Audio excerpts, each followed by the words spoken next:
परिस्रा करुछंती करि सारला परे आपनको सैटिस्फाइड लागुनी सब लगुच परिस्रा थलीटा खाली हेनी परिस्रा कर सारिकी जो पेटटा आपको शांति लगे जो परिस्रा कर सारिबार सेटा पाई पार नांती तो यहाँ कौन आपणकर किसी असुविधा अच्छी जदि अच्छी ताहले कौन पाई अच्छी कौन कौन आपणकर से सब असुविधा रोचे जहाँपाई कि परिस्रा आपणकर खाली हो पारुनी आज से विषय में आम पूरा डिस्कस करवा वीडियोटी को एंड पर्यंत देखंतु।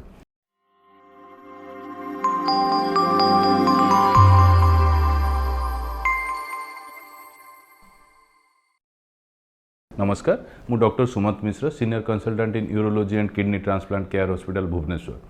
आज आम डिस्कस करवा बहुत लोक अच्छा पुरुष हो कि स्त्री लोक जो मैंने परिस्रा जिते कर सारा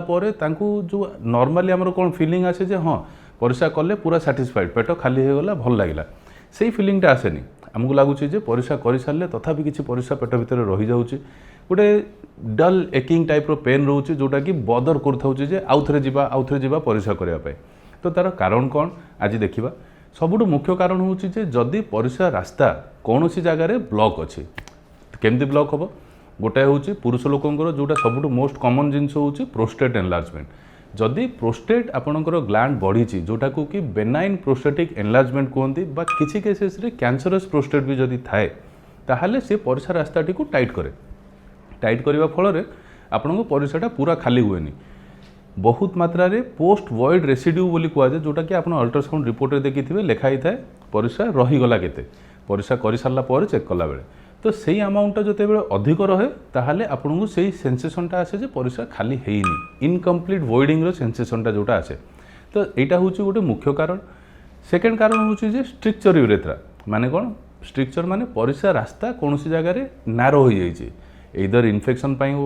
आगुरी केबे कैथेटर लगा हिथिबो किंबा स्त्री लोकों पाखरे जोटा कि आमे देखू पोस्ट मेनोपॉजल फीमेल्स माने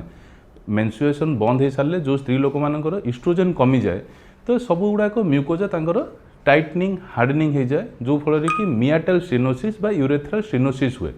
तो सही केसेस रे मध्य रास्ता टाइट होगा फल परिस्राटा पूरा खाली हुए परिस्रा पेट भितर रही जाए जहाँ फल आपको यही सिम्पटमटी आसे। या छड़ा आउ गोटे इंपोर्टाट रिजन रोचे जोटा को न्यूरोजेनिक ब्लाडर कहुए जदि आपणकर कौन सी स्पाइन प्रॉब्लम अच्छी नर्व रे किसी प्रॉब्लम अच्छी जो नर्व गुड़ाक ब्लाडर को सप्लाई करुँच से गुड़ाक जदि आपणकर वीक हो जाऊँगी ताहले ब्लाडरटा आपणकर फंक्शन भलरे करेनी जी भलरे प्रेस करके यूरिन बाहर करने कथा सेटा करें ताफल परिस्रा रही जाए। आउ गोटे इंपोर्टाट हूँ जोटा को आम ब्लाडर बाउल सिंड्रोम कहूँ जोटारे कि आपको जदि क्रोनिक कन्स्टिपेशन रोचे तो सही नर्व गुड़ाक आपणकर इरिटेट होता है ता सहित आपको परिस्रा थलीर भी काम कमी जाए जहाँफल परिस्रा आपणकर भलरे हुएनी आउ सेंसेसनटा रहे जे परिस्रा रही जाऊँगी बोली तो जदि यही सब किसी भी आपको होचे ताहले तार डेफिनेट ट्रीटमेंट अच्छी किसी स्पेसिफिक इवैल्यूएशन करा जाए यूरोफ्लोमेट्री अल्ट्रासाउंड आरंभ करके यूरोडायनामिक्स पर्यंत जो केस गुड़ाक आम देखू जे यार कज ट्रीटेबल अच्छी ताको अर्ली स्टेज जदि ट्रीट कर दिया जाए ताहले कंप्लीट क्योर रो ग्यारंटी थाए किंतु जदि डिलेड हो जाए ताहले एगुड़ाक आपन परिस्रा थली को खराब कर दिए ब्लाडर को फंक्शन को खराब कर दिए आउ आपन को आगु को बहुत असुविधा होता है जदि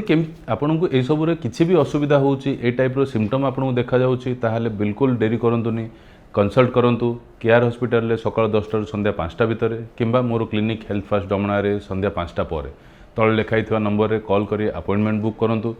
मते देखा करंतु